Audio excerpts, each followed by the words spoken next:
Allez, on va recommencer. Bonjour à tous. Donc nous sommes enchantés de vous retrouver aujourd'hui aux Assises de l'économie de la mer dans cet atelier proposé et animé par Jeunes Marines. Alors la revue a été fondée en 1943 pour les élèves et les anciens élèves de la marine marchande. C'est une revue 100% associative et bénévole, produite et rédigée par les anciens élèves. Ces dernières années ont révélé de grandes faiblesses dans la gestion humaine du modèle logistique maritime mondial qui, jusque-là, mettait en concurrence les marins de tous les pays pour garantir un modèle économique, plus économique, que social. Après plusieurs mois sans relève, dû dans certaines compagnies au Covid, après toutes les difficultés qui ont jalonné le parcours des embarquants et des débarquants, une prise de conscience a élevé le marin au travailleur essentiel. Mais c'est malheureusement la seule gratification qu'il a reçue. Rien n'a vraiment changé sur le fond. Alors aujourd'hui, un énorme défi attend les États, quels qu'ils soient. C'est continuer de garantir les échanges maritimes avec des populations qui ne souhaitent plus revivre ça et faire évoluer les armements vers un modèle écologique vertueux et techniquement performant. Alors là, quel défi! C'est pour cela que nous allons traiter aujourd'hui le sujet de l'attractivité, de la formation et donc de l'évolution des marins vers des officiers qui aujourd'hui sont devenus vraiment stratégiques. Pour cela, nous avons autour de la table 4 personnes, dont 2 marins. Éric Blanc, en premier, un capitaine de première classe de la navigation maritime, promo 1974, qui a navigué une dizaine d'années et qui a ensuite dirigé les usines du groupe Areva, tant au nucléaire qu'à l'éolien. Nous avons ensuite Christophe Lenormand, directeur adjoint des affaires maritimes, de la Direction générale des affaires maritimes, qui va nous parler du côté réglementaire. François Lambert, nouveau directeur général de l'ENSM, et surtout ancien directeur de cabinet de la ministre de la Mer, Annick Girardin. Et pour terminer, Pierre Maupoint de Vendeuil, également marin, officier pour la Corsica Linea et président de la CFE-CGC Marine, le syndicat le plus représentatif chez les officiers en France. Alors, pour commencer, nous allons donner la parole à Éric. Afin de bien comprendre les enjeux et le contexte de cet atelier, nous allons donc commencer par toi. Tu es un spécialiste du management des organisations industrielles, mais également observateur des comportements humains. Nous avons pu nous régaler de tes différents articles publiés dans Jeunes Marines sur surtout l'intérêt de l'humain, mais aussi, au final, son aspect indispensable à bord des navires. Alors, peux-tu nous expliquer la problématique immédiate et les enjeux de cet atelier ? Merci Émeric. Alors, on vous a dit la revue des élèves, des anciens élèves et même des très anciens élèves. Donc, certains ayant souri à l'annonce de ma promotion, qui remontera bientôt au Moyen-Âge. Alors, le thème. Si certains en doutaient encore ou ignoraient la question, les orateurs qui se sont succédés hier nous ont convaincus que le caractère stratégique de la logistique maritime, en particulier de la marine marchande, était désormais un fait acquis. Donc nous allons gagner du temps sur cet atelier, car les crises ont évidemment, depuis quelques années, servi de révélateur.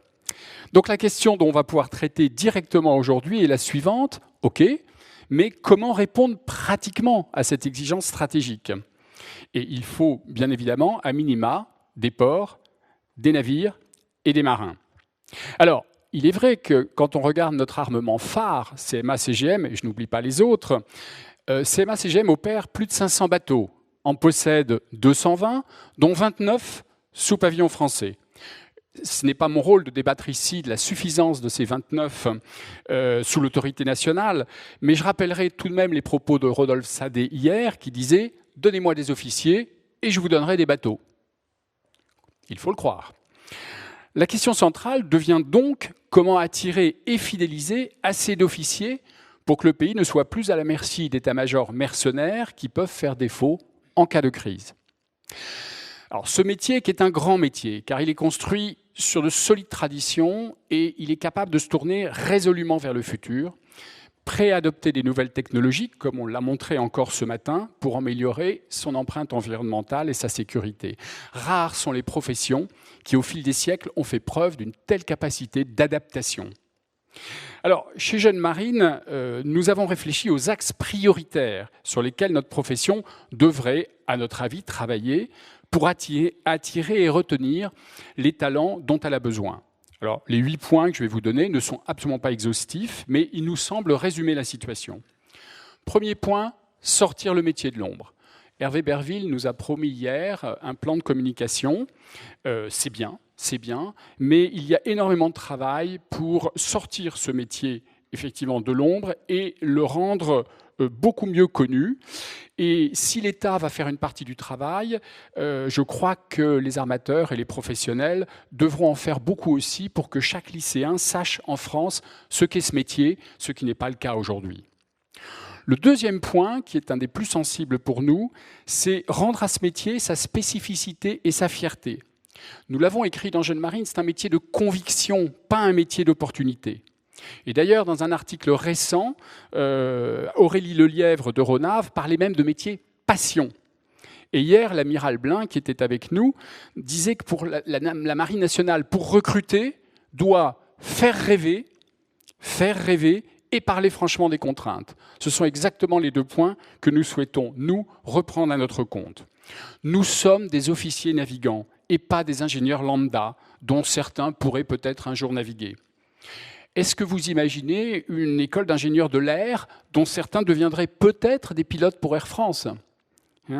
Alors, je vais être cruel avec nos amis de l'ENSM qui sont là, mais s'il vous plaît, ne faisons pas de l'école le récipiendaire des mal notés en recherche d'un débouché. Troisième point, confirmer le rôle de...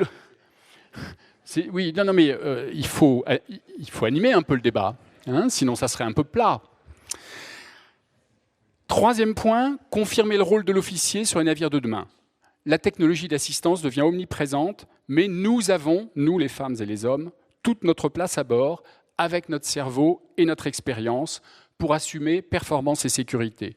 Ne laissons pas penser que les officiers de demain ne seront que des superviseurs passifs. On parlait hier, et c'était passionnant, de cybersécurité. Or, le seul maillon sûr, quand l'informatique travaille dans une usine, c'est le professionnel. Et ici, le professionnel embarqué. Quatrième point, considérer le métier, y compris, comme l'a dit Émeric, dans les périodes de crise.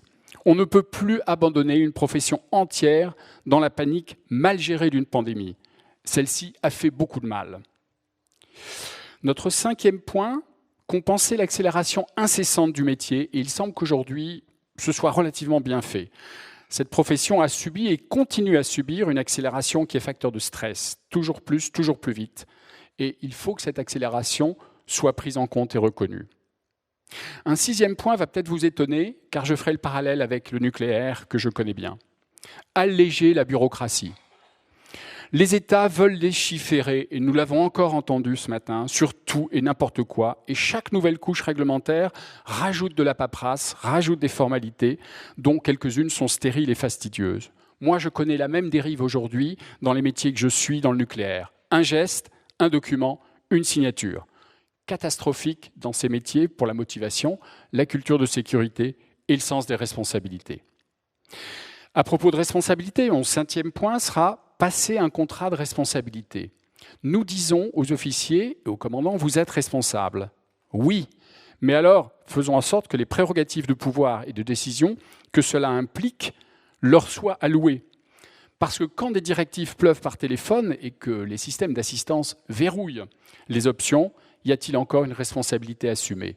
Ce sera un vrai débat pour les années qui viennent.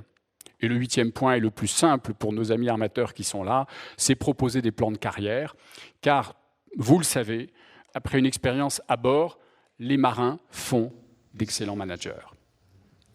Merci. Merci Eric.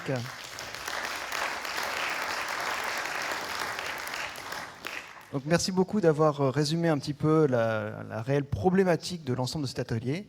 Maintenant, ce qui est intéressant de voir, c'est également la problématique réglementaire. Alors nous accueillons pour cela Christophe Lenormand. Christophe, tu es directeur adjoint de la DGAMPA. Cette direction générale est confrontée à des défis très importants, notamment dans l'anticipation réglementaire, mais également aujourd'hui avec un pavillon français et ses registres qui, pour le coup, sont de plus en plus attractifs. Alors comment le pavillon français et ses registres peuvent-ils répondre aux besoins d'indépendance de cette chaîne logistique ? Merci. C'est bon, on m'entend. Bonjour à tous.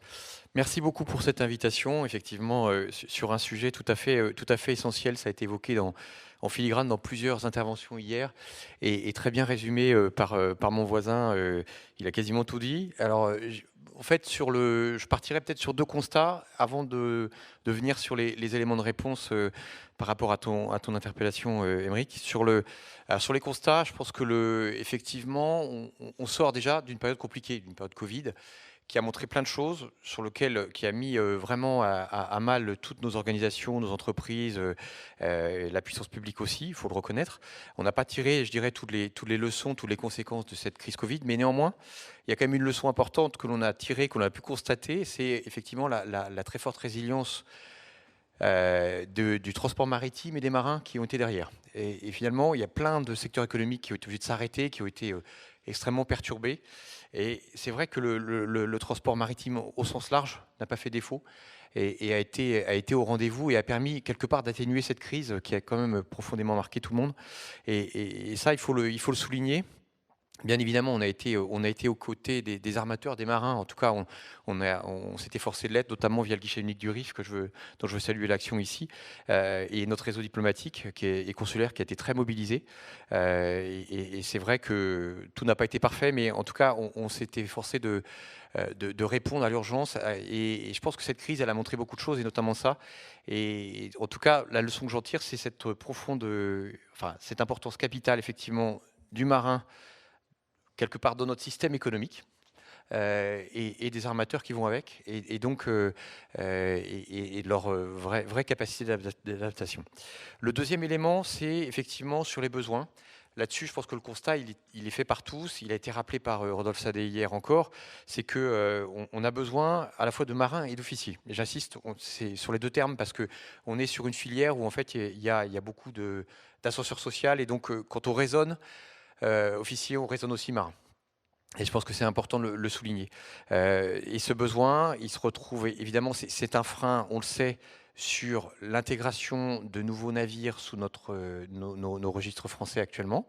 Mais c'est aussi un vrai défi pour la pêche. Il y a un défi démographique majeur qui est devant nous pour la pêche. Et ça a été rappelé à plusieurs reprises, notamment par Olivier Lenezet. Et c'est, je dirais, un constat que l'on partage tous.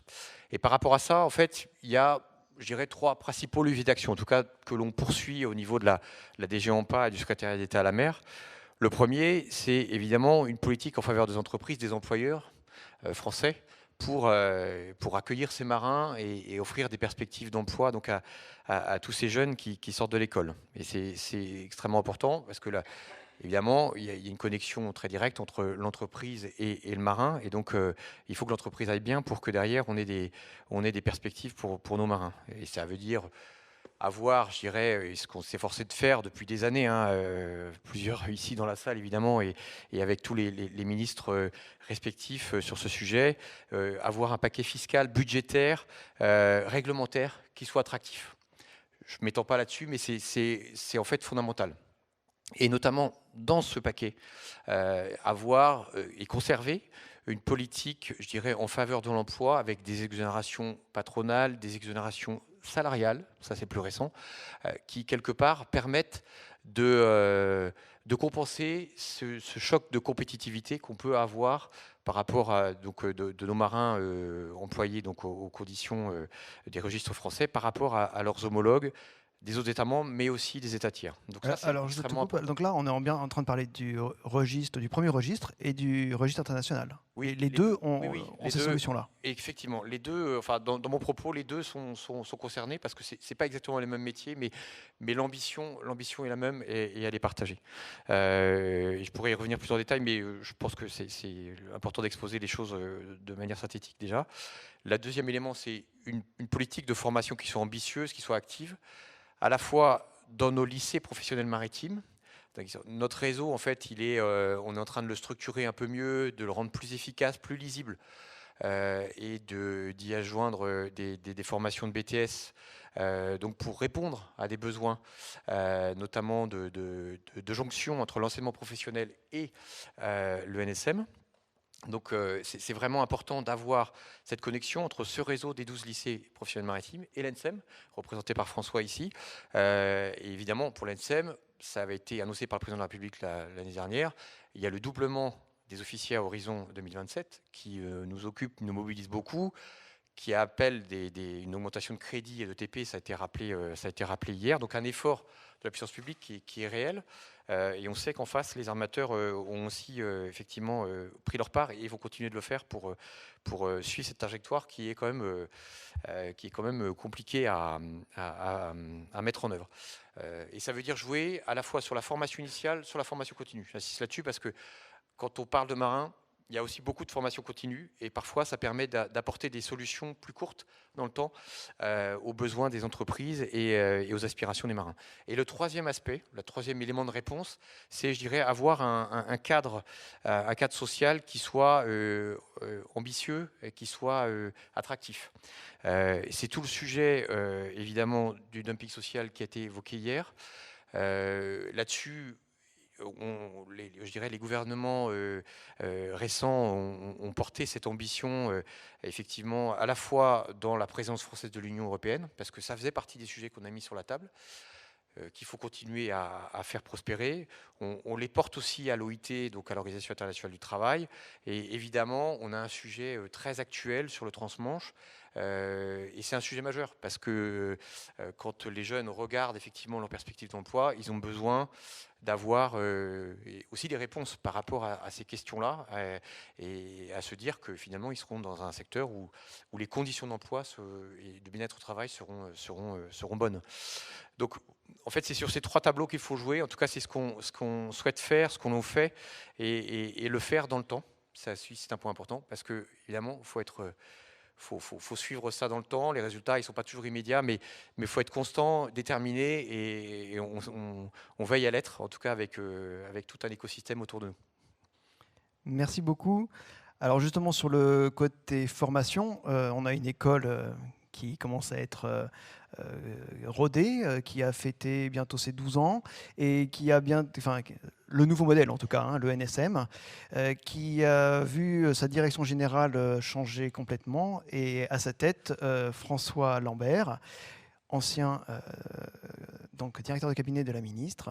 Alors François, quel est l'état et peut-être quels sont les défis à relever pour la formation ? Merci Aymeric, bonjour à tous et merci pour cette introduction et puis de m'avoir invité à cette table ronde.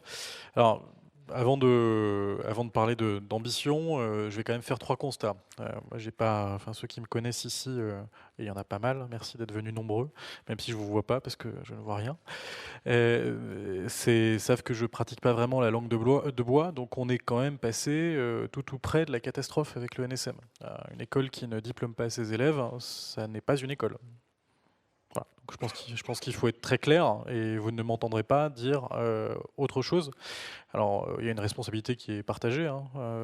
Elle est au niveau de l'école, elle est aussi au niveau de l'administration, et j'en parle avec d'autant plus de facilité que j'étais directeur de cabinet de la ministre. Donc, on n'a pas porté suffisamment attention à cette école pendant un certain nombre d'années. Et on est là, ensemble, avec un collectif de direction. Je salue l'arrivée encore plus jeune que moi, de Morgan Bourris, qui est notre directeur général adjoint, et puis de toute l'équipe, différents directeurs de sites qui se sont renouvelés. Donc effectivement, il y a ce collectif qui est là. On a fait ensemble trois constats. Un premier constat qui est de dire qu'il y avait une différence trop marquée entre le siège au Havre et les sites. Donc on a voulu rassembler un peu plus et un peu mieux l'ensemble des sites. Je mettrai au défi les différentes personnes que je croiserai de me dire où sont enseignés quel type de formation. Mais il y a 4 sites, résolument 4 sites, et cette école est forte de la diversité et de la complémentarité qu'apportent ces formations. Premier constat. Deuxième constat, on a un problème de process sur différents enjeux. Je pense évidemment à l'enjeu de la recherche. On a perdu un très bon directeur de la recherche qui était Dominique Follu, qui est parti.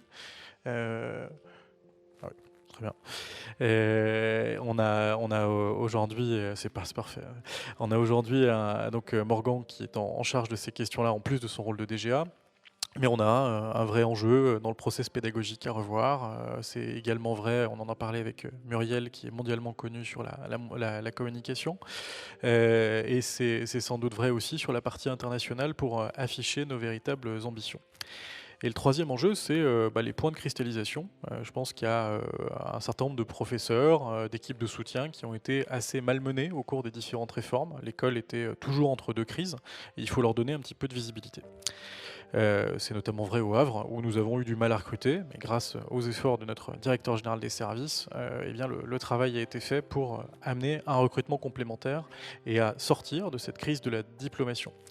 Alors un premier, quand même, au-delà de ces trois constats, un peu ternes, un premier remerciement qui va à l'administration et en particulier à l'inspecteur général de l'enseignement maritime, Laurent Galli, qui a, d'une certaine manière, Laurent, un peu mis sous tutelle l'école avec son rapport, mais qui nous a permis de progresser, de nous relever. Et donc on va aller assez tranquillement vers la construction d'un nouveau contrat d'objectifs et de performance, grâce aussi à l'ambition de notre nouveau ministre, Hervé Berville, qui, vous l'avez vu hier, a affiché des ambitions très claires sur l'école.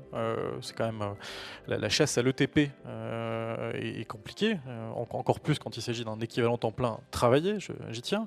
Et donc nous avons 5 équivalents temps plein travaillés en plus, 3 millions d'euros en plus, une subvention pour charge de service public qui est passée en quelques mois, quelques années de 18 millions d'euros à 23 millions d'euros, et un budget qui doit avoisiner les 28-29 millions d'euros et qui sera présenté au cours du prochain conseil d'administration. Donc tout ça, c'est des premières satisfactions, mais devant lesquelles on ne peut pas s'arrêter. Alors, je vais revenir sur les 2 points qui ont été cités. La dichotomie, le combat digne des guelfes et des gibelins entre les ingénieurs et les officiers. Alors, je vais le dire clairement, et je souhaite que cette formule elle soit reprise dans notre communication. L'école nationale supérieure maritime, elle forme des officiers de la marine marchande et des ingénieurs en génie maritime, et elle a la particularité pour un de ses parcours d'avoir cette compétence d'ingénieur, c'est le DESMM. Je pourrais développer un petit peu tout à l'heure, ce sont des ingénieurs. Et nous avons aussi d'autres formations, des formations monovalentes, des formations ponts et des formations machines que nous devons encourager. On a un bon exemple hier, Kevin Barbier qui a pu discuter avec Rodolphe Saadé, et Rodolphe Saadé himself, qui a quand même dit qu'il souhaitait renforcer la filière monovalente. Donc c'est une prise de conscience, et là je remercie le groupe CMA-CGM, mais les armateurs en général, de s'être penchés sur la granularité de cette question. Il ne s'agit pas juste de dire qu'on veut des officiers en plus, il faut dire lesquels. Et nous allons travailler avec Armateurs de France, avec son délégué général, pour bâtir une convention qui nous permette, dans le temps long, de voir comment on pilote. C'est-à-dire qu'aujourd'hui, on a 89 élèves qui sortent de la promotion des ESMM. Qu'est-ce qu'on veut de plus? Est-ce qu'on veut doubler le nombre d'officiers chefs de quart passerelle illimité? Est-ce qu'on veut les tripler? Est-ce que, comme l'a dit le ministre, on donne dans le cadre du BTS la possibilité d'offrir cette formation-là? Ça ne pourra pas se faire sur tous les BTS, hein, c'est très clair, et ça a été confirmé par le ministre, et je pense que Christophe en parlera mieux que moi, mais on a une possibilité de belle complémentarité à offrir. Donc voilà, Aymeric, sur les constats, et sur la première controverse, si je puis dire, concernant officiers et ingénieurs. La deuxième, c'est puisqu'elle était un peu lancinante, sur Parcoursup. Alors, là aussi, Parcoursup, il faut être très clair, hein. Parcoursup a permis de sortir de la connaissance stricto sensu par des officiers de la marine marchande, ou pour des officiers de la marine marchande, de cet écosystème. Donc ça nous a amené 2 fois plus de candidats. Après, il faut qu'on travaille sur le niveau des candidats. Il faut qu'on travaille sur la possibilité de sélectionner les meilleures personnes qui seront demain à la tête des navires, des armateurs, et qui seront demain aussi dans l'écosystème maritime, puisqu'il y a un taux d'évaporation fort à l'issue d'une période de navigation. Vous en êtes différents exemples. Et il faut qu'on travaille là-dessus sur les meilleurs critères. On est là encore en phase d'exploration, mais je pense qu'il faut être là aussi humble à l'échelle des politiques publiques. Parcoursup, c'est quand même, voilà, ça a été très critiqué. Nous, à ce stade, on a plutôt la chance de pouvoir bénéficier d'un vivier qui soit plus important, et je ne déconsidère pas la nostalgie qui peut exister sur le concours. Et donc je pense qu'il faut laisser une place plus importante aux enjeux de motivation, de connaissance du secteur maritime, et assumer le fait que cette école, le principe de l'école, c'est de faire progresser les gens. c'est de leur donner des compétences. Et donc quand on arrive avec un niveau limite en maths ou en physique, si la personne sort avec des compétences limitées en maths et en physique, mais qu'elle est bonne en navigation, moi je serais très heureux et je considérerais qu'on a rempli complètement la mission de l'école, parce que la maturité tardive, ça existe. Moi j'en suis un exemple, j'étais pas hyper bon à l'école, j'ai appris plein de choses et c'est notre mission. Donc on est là pour former des marins à partir d'un socle fondamental qu'on ne pourra pas parfaire. On est face à une génération qui a connu le Covid, qui a connu les écrans et qui n'a pas la même capacité de concentration. Donc charge à nous de trouver les bons moyens pour faire en sorte que cette école, elle reste le pilier de la marine marchande française. Et c'est un très beau défi qu'on affronte avec un collectif de direction motivé et avec une administration qui nous soutient, et je les en remercie. Merci François. Alors c'est vrai qu'on comprend bien que l'ENSM a été un défi et que également les moyens et l'envie de le faire progresser avancent. Mais c'est vrai qu'on a un constat qui est quand même un petit peu aberrant, c'est pourquoi former des officiers 5 à 8 ans pour arriver à les faire naviguer 2 à 5 ans. Il y a peut-être un problème d'attractivité, il y a peut-être un autre souci. Alors, pas mal de compagnies sont en train de mettre des chartes des chartes de bien-être au travail, essayent d'aller sur des conditions d'embarquement mieux disantes.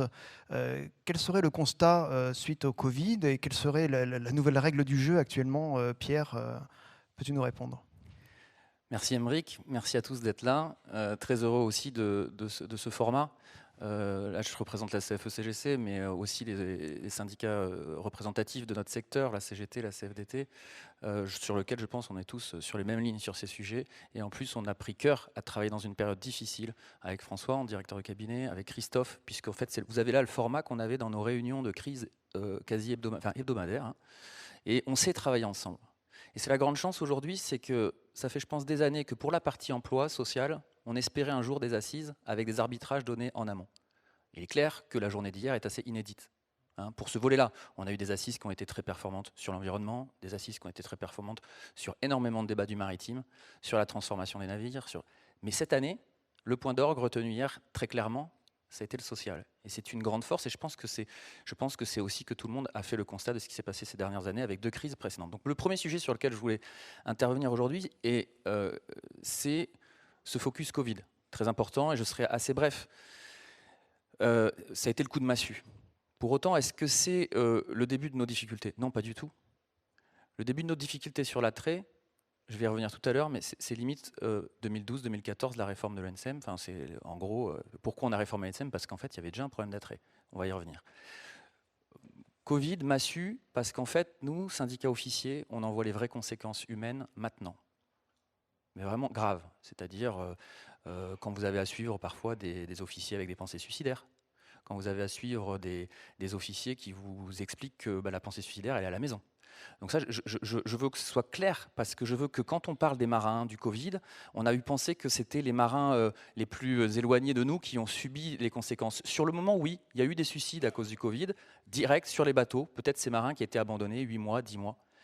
Ce qui s'est passé, moi je sais que côté CFE-CGC, on a d'ores et déjà 3 capitaines concernés par des arrêts d'activité complets, avec la médecine des gens de mer qui reconnaissent... c'est pas un burn-out, parce que le burn-out n'est pas reconnu, mais qui reconnaissent une aptitude psychologique entre 40 et 50 ans.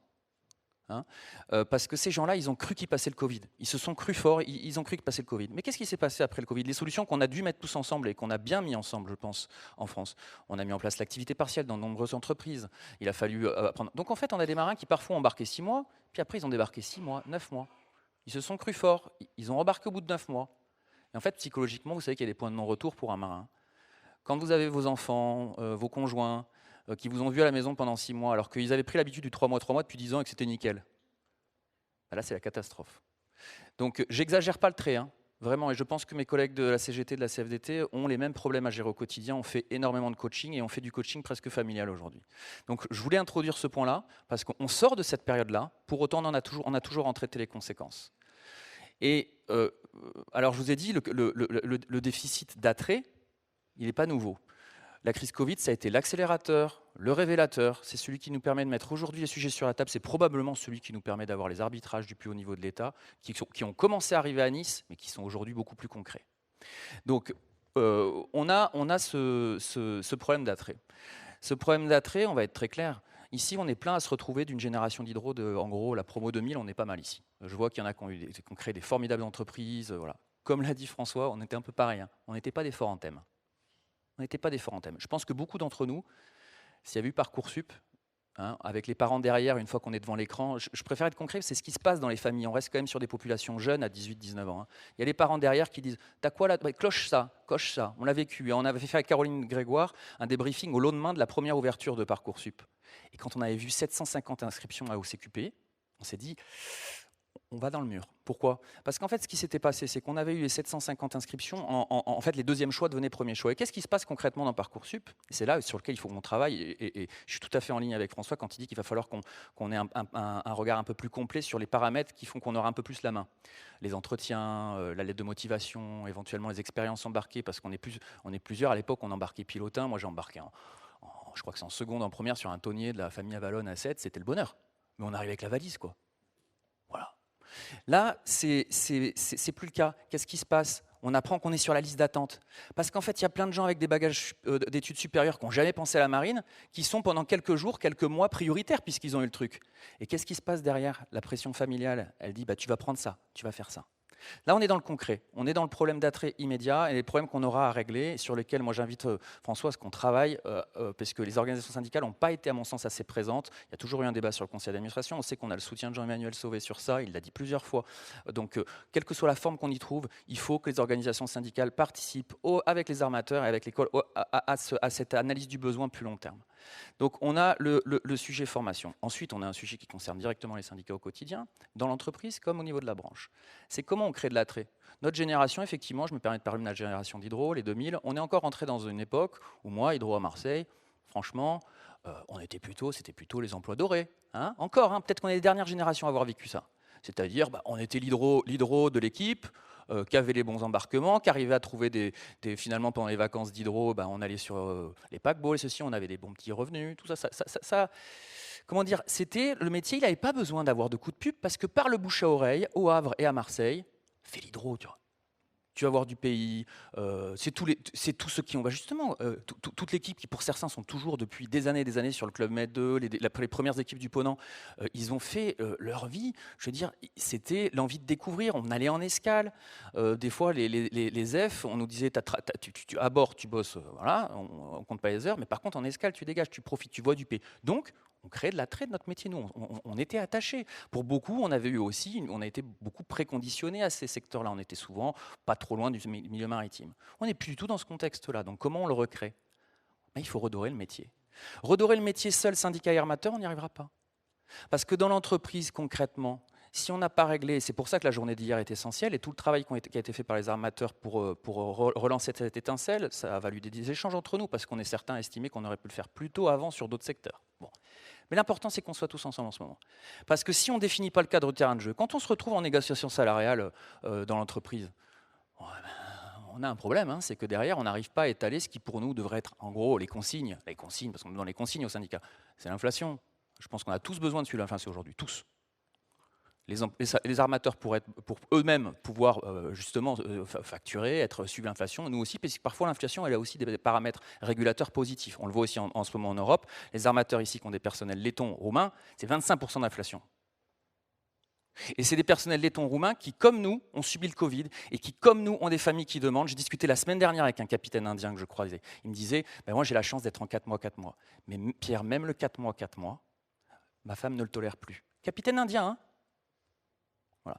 Donc, alors, roumain, laiton, 25% d'inflation, ça va aller encore plus vite. Cette accélération, et ça, c'est la crise, en fait, qui crée ce nivellement rapide au niveau européen. Donc, j'en reviens au terrain de jeu. Si on règle ce terrain de jeu, on donne la chance aux partenaires sociaux dans l'entreprise, on donne la chance aux partenaires sociaux dans la branche d'avoir les moyens de suivre, d'avoir du dialogue social, d'avoir des accords de NAO et de progressivement, peut-être avec un petit effort supérieur des armateurs français qui sont là, pour justement non seulement compenser l'inflation, mais redorer le métier. Ça, c'est essentiel, parce que si on n'a pas ça, on ne recréera pas le bouche à oreille qui nous remplira les écoles. Ensuite, le dernier point que je voulais aborder, moi je considère, on a eu parfois des débats même entre syndicats, est-ce qu'on doit être dans la stratégie positive? Est-ce qu'on doit être dans le constat de ce qui n'a pas été fait? Je pense que hier, les déclarations des 3 syndicats représentatifs qu'on a eues, nous, dans la presse, elles sont extrêmement positives. Pourquoi? Parce que c'est des annonces concrètes et on voit la table ronde des EMR à l'instant, là. On a l'occasion de travailler avec les premiers armateurs, on a établi des accords collectifs. Loïc Thomas s'est exprimé ce matin. Un formidable travail, même si ce n'est pas simple au quotidien, hein, c'est pas simple, hein, mais un travail d'accord collectif. Voilà. Le souci de préserver, c'est le troisième point que je voulais aborder aujourd'hui avec vous, c'est le capital humain. Alors, dans notre petite préparation, j'avais parlé de capital social. Ce matin, je me dis, je ne peux pas parler de capital social, parce que là, la comptabilité, le capital social, c'est pas ça. Nous, la CFE-CGC, notamment, c'est vraiment un axe de notre président François Omril, c'est la question de la valorisation du capital humain. Dans la marine marchande ces derniers temps, les armateurs qui ont valorisé le capital humain, je peux donner quelques exemples, que ceux qui ne sont pas cités ne se sentent pas exclus du groupe, mais je pense à Gaz Océan pendant la crise, qui est un des armateurs qui, au niveau des relèves, s'est mis en 4, mais n'a pas vraiment cassé le rythme habituel, à 15 jours près. Voilà. Je pense aux négociations chez CMA-CGM, où Rodolphe Saadé en personne a répondu à une crise. Il y a eu un préavis de grève important. Il n'y a pas eu la grève. Pourquoi? Parce qu'il a pris en compte ce sujet. Et il commence à y avoir création de lignes en 6 semaines. Je pense à BAI qui, pour l'attrait, met beaucoup en avant une semaine. On sait que ça tient justement, en plus, dans un secteur où beaucoup de familles sont sur les mêmes avis. C'est très important, ces approches-là. Je pense à Ponant. Les premières fois où on a discuté avec Ponant, il y a 3-4 ans, c'était assez tendu, parce qu'on craignait le sujet. Mais ensemble, avec Ponant, on a pu travailler, et je pense qu'on a d'ailleurs travaillé la main dans la main dans le Fontenoy pour obtenir l'extension de l'ENIM, tout ça. Et aujourd'hui, qu'est-ce qui se passe chez Ponant? On est en double équilibrage quasiment sur toutes les fonctions. Il y a un CSE qui est en cours de mise en place, il y a un dialogue social qui se prend, et Ponant a plusieurs fois dit qu'il était plutôt favorable à la proposition qu'avaient fait les syndicats dans le Fontenoy, c'est-à-dire la mise en place peut-être un jour d'une branche croisière qui nous évitera peut-être de voir un modèle croisière française trop éloigné de celui qu'a mis en place Ponant. Tout ça, c'est des éléments positifs sur lesquels le capital humain a été mis en avant. Le capital humain, nous, on dit qu'il pourrait même être valorisé dans l'équation comptable d'une entreprise. Et nous, on invite tous voilà, une fois que le cadre est défini, mettons ce capital humain, et je suis convaincu qu'on arrivera à travailler ensemble. Les discussions qu'on a, et tout à l'heure, je vous ai parlé de la table ronde sur les AMR, et je finirai sur ça. C'est la case qui nous manquait. Et ça, c'est le point positif. On sort d'une crise et par chance, on est sur le lancement. J'ai entendu quelqu'un qui disait que, contrairement à ce qui avait été dit par le passé dans les autres assises, apparemment, certains sont contents de la vitesse. Réjouissons-nous. On nous a annoncé 50 champs, même si on n'allait que sur 20 champs. Aujourd'hui, avec 1 ou 2 champs actifs, on vient déjà, comme l'a dit Loïc Thomas, de créer 70 emplois, tous français. Et c'est la case d'emploi qui nous manquait pour que le programme de François au niveau de l'ENSEM soit complet entre les formations continues, les formations d'expérience, ce qu'on appelle la valorisation des expériences. Pourquoi? Parce que qu'est-ce qui se passait avant? Vous formiez des gens en capitaine 500. Comme il n'y avait pas de métier d'officier en capitaine 500, à part ceux qui acceptaient de partir sur les champs offshore pour Bourbon en Afrique, où on va dire plus grand monde veut aller malheureusement. Pour des questions, effectivement, ça ne paye plus, c'est plus ce que c'était avant. Qu'est-ce qui se passe? En fait, ces gens-là, ils faisaient matelot toute leur vie dans les compagnies de ferry. C'est quand même dommage.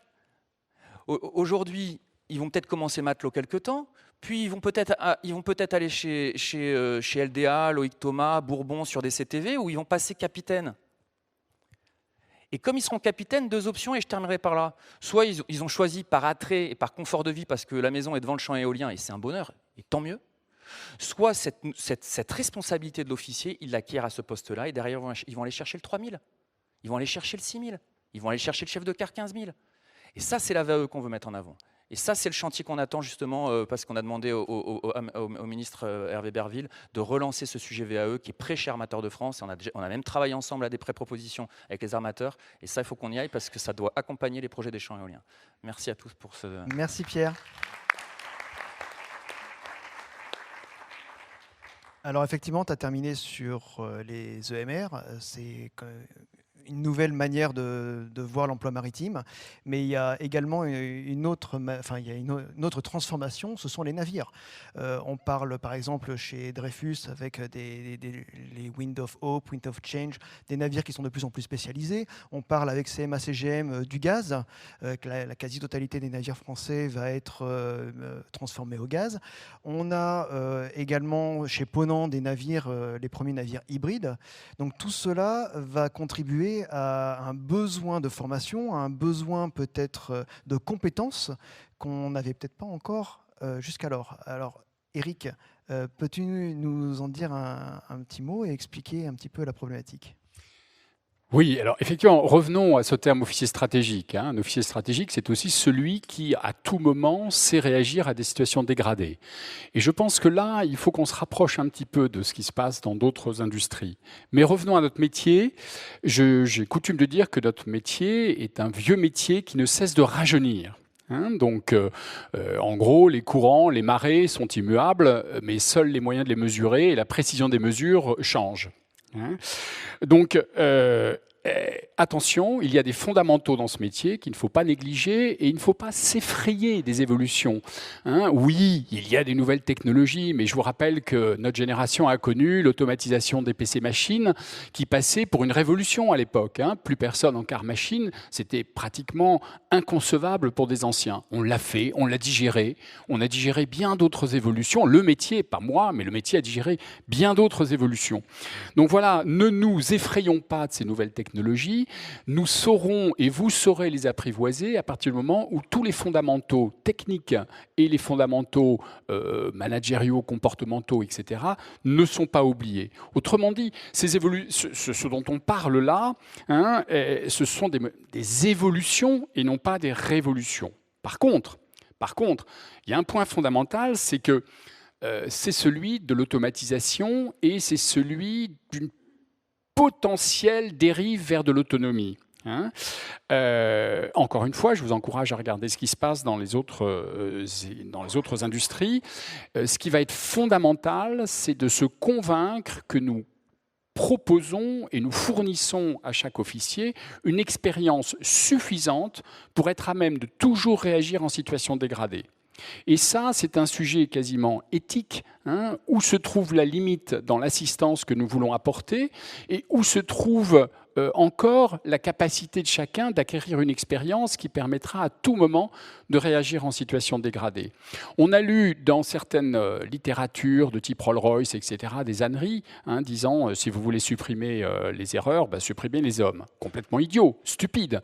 L'erreur restera humaine, simplement elle sera décalée chez le concepteur du logiciel, chez le mainteneur, chez le superviseur, etc.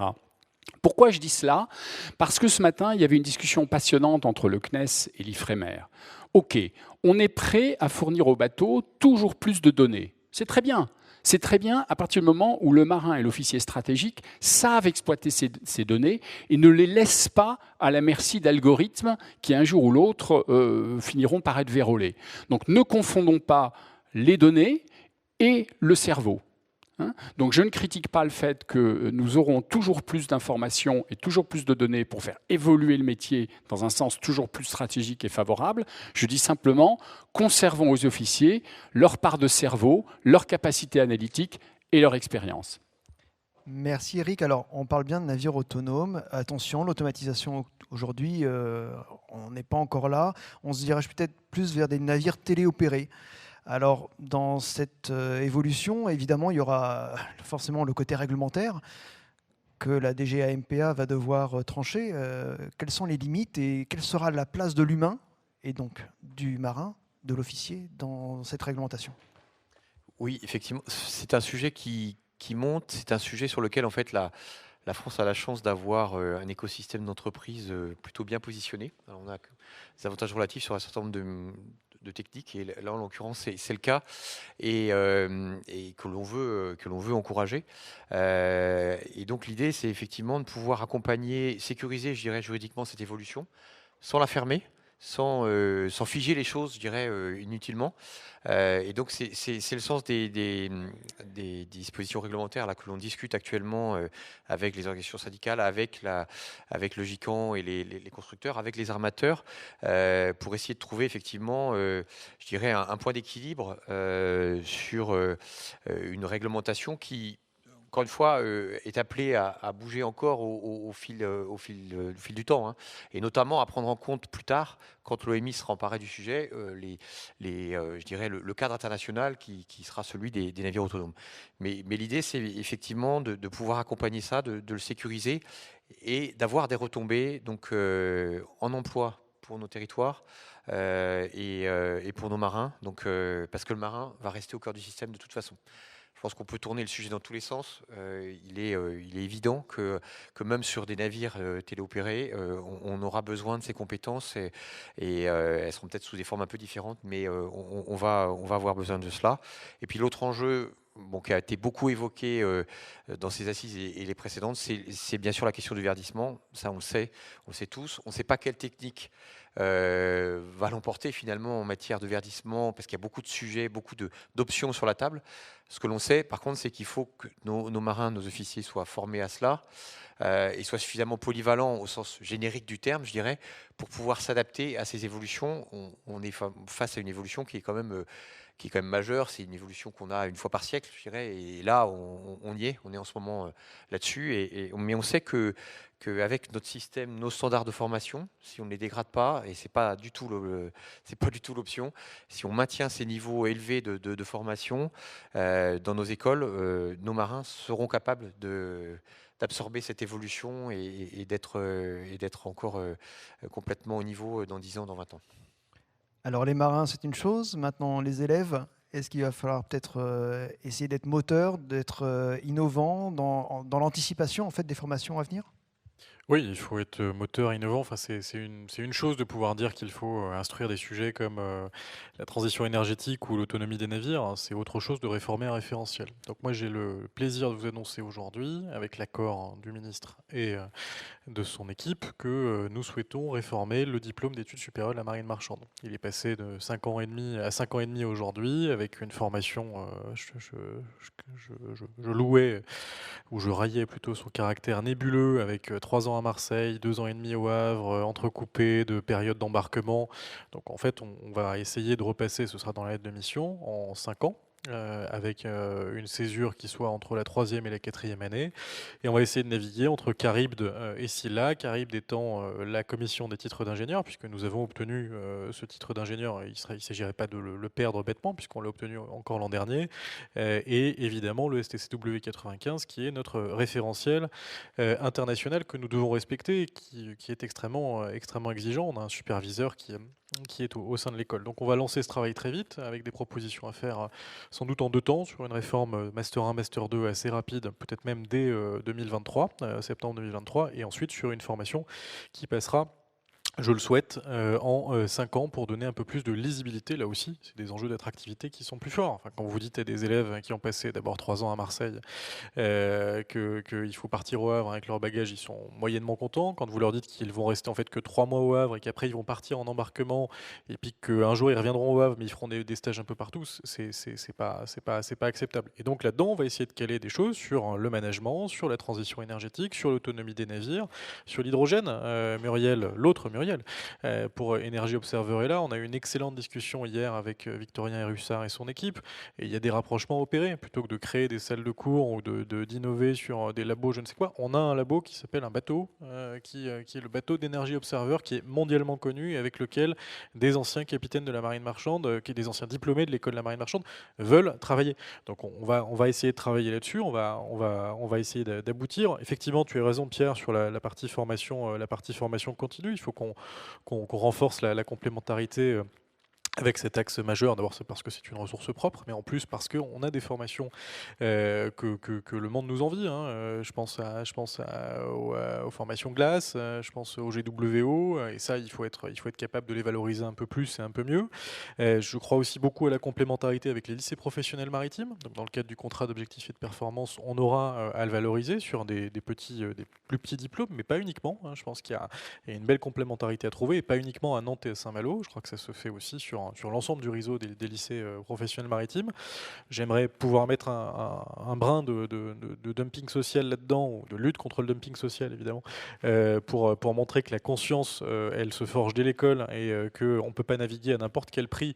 Et donc, les conditions de travail et de vie à bord des navires, ça nous rappelle les acrobaties de 2013, Pierre, mais on va essayer de les remettre en musique. Il y avait une belle expérience cette année, en février, avec le colloque de La Rochelle. Bon, elle est largement dépassable. Il y a des règlements européens à faire évoluer, mais dans le temps court, on peut avoir du conventionnel, et le NSM sera évidemment derrière toi et derrière le front syndical uni qui s'est dégagé. Je remercie quand même Jean-Marc Roé, qui est celui qui, je parlais tout à l'heure de parler vrai, mais qui a jeté un pavé dans la mare. Donc merci Jean-Marc pour le travail que tu as mené, parce que c'est de l'ordre de la révélation. Et ça nous montre bien qu'on ne peut pas accepter que Irish Ferries puisse débarquer comme ça et contraindre, à force du Brexit, nos activités à décliner vers le bas en termes de conditions sociales. Et puis un dernier point, parce que j'ai aperçu Frédéric Obala, qui est le président de Tangram, et je veux dire la chance, et je veux être très clair sur la chance que nous avons aujourd'hui de pouvoir bénéficier d'un partenariat renforcé. On a des partenariats avec l'ensemble des armateurs, il faut qu'on les revoie. Je pense à Philippe Dreyfus, évidemment, quand on parlait de la flotte stratégique tout à l'heure, il faut qu'on le repense, il faut qu'on voit comment le NSM peut s'inscrire dans cette démarche. Mais avec Tangram, aujourd'hui, il y a une vraie possibilité autour de nouveaux métiers dans lesquels on pourra trouver une complémentarité utile, et je me permets d'annoncer que dès la semaine prochaine, nous présiderons avec Frédéric un comité de pilotage qu'on va réunir d'ici à la fin d'année 2023 en perspective de l'ouverture de ce magnifique cette magnifique structure de formation, mais pas que, et tu le diras bien mieux que moi, mais voilà, je pense qu'il faut aussi satisfaire de ces complémentarités-là. Je termine par un point, parce que le ministre m'a donné une mission sur la flotte stratégique. Je n'ai pas encore le contenu de la lettre de mission, même si je m'en doute un petit peu, et je crois beaucoup à la logique de marin stratégique qui était évoquée tout à l'heure. Je crois qu'il y a eu un défaut dans la loi de 2016. Elle était parfaite, puisque c'est Arnaud Leroy qui l'a écrite, mais elle était sans doute imparfaite du fait du manque de simplification qu'on a dans notre droit, puisque ça a supposé un décret qui lui a été pris, mais pas l'arrêté. Et donc on ne sait pas vraiment choisir entre nos différents navires. Je sais combien Philippe Dreyfus est sensible à cette problématique, il l'a redit encore ce matin, mais il est important de replacer le marin au cœur de cet enjeu. Et le marin stratégique, je suis désolé de vous le dire, ça peut être une lapalissade, mais il passe par le NSM, et donc on va essayer de travailler sur l'articulation entre le NSM d'aujourd'hui, qui peut trouver un nouveau rôle par rapport à cette flotte et ces marins stratégiques pour coller à la préoccupation du ministre dans le temps long, et faire en sorte que le NSM là-dessus est un contrat d'objectifs et de performance ambitieux dans lequel vous trouviez satisfaction également. Voilà, merci. Merci François. Alors effectivement, le marin va y passer, mais peut-être qu'il va devoir y repasser, puisqu'il va falloir peut-être monter en compétence les marins qui sont déjà actuellement en poste. Oui, alors deux choses. Déjà, tout à l'heure, on avait la question de la modernisation des navires, puis automatisation des navires. Pour être clair, du côté de la CFE-CGC, on n'aime pas s'amuser à se faire peur pour rien. Ça ne veut pas dire qu'on ne doit pas avoir peur pour le long terme. Donc notre objectif, on va à la vitesse de la déjampa là-dessus. Moi je dis déjampa, déjampa, c'est plus simple. On va à la vitesse de la déjampa là-dessus. C'est-à-dire que ça ne veut pas dire que tout est parfait. On a eu des échanges parfois difficiles. Sur le premier volet qu'on a traité là, ces dernières semaines, c'est les drones. On est moins concerné, mais il ne faut pas croire. On est quand même concerné en fonction des niveaux d'exigence qu'on demande aux téléopérateurs de drones. Il y a un point d'atterrissage, qui a encore quelques discussions sur, parce que voilà, je ne vais pas détailler ce sujet-là, mais ce travail, il est régulier. Je crois qu'on en est à la 7e ou 8e réunion de travail. On commence à aborder la question des drones. D'ores et déjà, la voix du maritime a été entendue sur, parce que c'est vraiment le premier sujet qui est cadré, c'est sur le statut des opérateurs voilà, le consensus qui se dégage, c'est le marin. Là où il faudra le préciser. Nous, on va dire que justement, pour pas se faire peur sur le long terme, il faudra quand même peut-être avoir le marin qui a quand même navigué. Qui a le sens de voilà, on s'inspire beaucoup. Et Eric a quand même, je les ai relus encore la semaine dernière, toute une série d'articles qu'on avait mis en avant. On avait échangé sur ce sujet-là au Salon Euro-Maritime, le facteur inhumain. J'ai la chance d'être expert maritime. J'étais formé au Havre par la formation d'expert maritime. Je vois comment résonnent les assureurs. On est loin. Les assureurs, ils vont commencer à étudier le facteur inhumain, parce qu'à l'époque, ils avaient étudié le facteur humain. On connaît effectivement le facteur humain, c'est 30% d'accidents. Le facteur inhumain, aujourd'hui, personne ne l'a étudié. Ce que tu décris sur l'analogie au pilote d'avion qui, à force de ne plus rien faire, n'est plus en capacité de faire quelque chose quand il y a mesure d'urgence. Donc il faudra, quel que soit l'effectif qui se garde à bord, il faudra toujours avoir conscience que la feuille de poste de ces effectifs-là, elle reste très active, très concrète, et qu'on ne soit pas sur de la passivité, parce que ça, là, on va se faire peur. Donc nous, voilà, je voulais intervenir sur ce sujet en disant, en rassurant tout le monde, les syndicats sont très, très, très penchés sur ce sujet, mais sans se faire peur. Pourquoi sans se faire peur? On a dit qu'on avait des gens aussi qui parfois quittent trop vite le milieu. Au bout d'1 an, 2 ans, parfois même en sortie, on sont venus juste chercher ce fameux titre d'ingénieur qui font qu'on revoit un peu différemment, et partent. Mais demain, s'il y a une pression personnelle, familiale à ne plus naviguer, mais dans le fond, pourquoi je n'aurais pas un statut un peu comme celui des contrôleurs aériens? C'est-à-dire que j'irai faire du car dans un centre opération parce que j'ai déjà navigué 2-3 ans et que je sais ce qui se passe. C'est un nouveau métier. C'est une évolution, ce n'est pas une révolution, c'est une évolution logique, comme on a connu l'évolution des moyens de communication, de la carte papier à l'ECDIS. Ben voilà. L'hydro, heureusement, et l'hydro a toujours été moteur de ces évolutions. Ici, tout à l'heure, je voyais Benoît Dianou, il y a des formidables exemples d'hydro qui ont su exploiter cette évolution et qui maintenant au service des armateurs. Donc je pense qu'on doit rester acteur, on doit rester responsable. Le message que je dis aux armateurs, laissez-nous quand même les mains libres. C'est ce qui a été dit tout à l'heure. C'est-à-dire que quand le champ d'action devient réduit, on nous dit qu'on est responsable parce qu'on est responsable in fine juridiquement. Mais par contre, on est responsable de quoi? Quand vous avez le choix entre 3 décisions, qu'il y a un service qui vous dit tu prends celle-là, l'autre service qui vous dit tu prends celle-là, et qu'à la fin l'armateur dit c'est toi qui es responsable, on est responsable, mais ça fait froid dans le dos. Donc ce sujet, voilà, on est prêt, ça c'est clair. Ensuite, je voudrais terminer sur un point qui concerne la flotte stratégique. Ces dernières années, par 2 fois de manière importante, on a parlé du statut des marins. Des nuits et des nuits pour la réforme des retraites. Et c'était au-delà des difficultés, c'était passionnant. Et en plus, ici, je pense qu'on est tous convaincus. Affaires maritimes, armateurs, syndicats, on se tenait tous la main sur ce sujet-là. On allait chercher, on essayait d'obtenir les arbitrages. Thierry Coquille, voilà, on ne pouvait pas dire qu'il n'y avait pas une recherche d'arbitrage. En vrai. Tout le monde voulait défendre le statut d'un marin.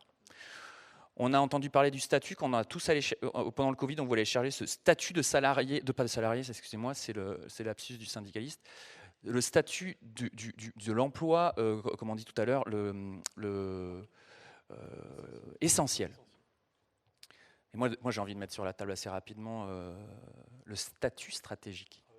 Pourquoi? Parce que je sais très bien, je ne suis pas fou. On va avoir à rediscuter de la réforme des retraites. On va avoir à rediscuter du parcours d'attractivité de l'ENSM, du parcours de l'ENSM. Je prends note de la volonté de réforme. Qui dit réforme, dit on essaie d'expliquer. Si je prends le sujet des retraites, on a tous envie de convaincre l'État qu'il faut une négo et une reconnaissance du statut. Et nous, syndicats responsables, qu'est-ce qu'on va dire? C'est du donnant-donnant, une négociation. Et tous les sujets se rejoignent. François, il aura besoin de convaincre les hydros de rester après l'école. Moi, j'aurais peut-être un discours pas facile à faire passer auprès des plus jeunes, de dire, tu es dans l'école, tu dois un petit peu quelque chose à l'État. Quelque chose que nous, on n'a pas vécu. Mais si en échange de tout ça, il y a un consensus global qui fait que le statut stratégique du marin, il est respecté, et que par l'attrait, on arrive quand même à dire, tu vas avoir une carrière difficile parce qu'il y a de la pression, de la pénibilité, mais à la fin, il y a une reconnaissance parce que tu pars peut-être plus tôt, ou tu auras peut-être une liberté de faire autre chose au bout d'un certain nombre d'années, finalement, on construit le statut du marin stratégique. Et je ne dirais pas qu'officier stratégique, parce que on a trop pensé emploi officier. Moi, je vous le dis, j'ai beau être officier, je suis salarié de Corsica Linea, on cherche des PEX partout, on ne trouve plus de cuisiniers, on ne trouve plus d'ouvriers mécaniciens. Les matelots, je vous l'ai dit tout à l'heure, et c'est très bien, ils ont la volonté de passer officier. Donc en fait, on doit reconstruire la filière PEX très rapidement. Elle est facile à construire parce qu'elle nécessite un temps de formation un peu plus court. Mais elle doit être internationale, elle doit être ouverte sur le monde, elle doit être... Voilà. Donc moi, ce statut du marin stratégique, je pense que c'est ce qui fera finalement la refonte de ce décret flotte stratégique qu'on a beaucoup travaillé à l'époque ensemble, mais qui n'a jamais été assez concret pour être utilisé par les armateurs, les navigants et l'État. Merci beaucoup Pierre. Merci à tous pour ces échanges. Donc, on se souviendra quand même d'un marin et d'un officier stratégique, de l'humain au cœur de la transformation, avec l'appui de la DGAMPA, de l'ENSEM et l'accompagnement des syndicats. Merci beaucoup. Et puis, je crois que c'est l'heure d'aller manger. Merci. À bientôt.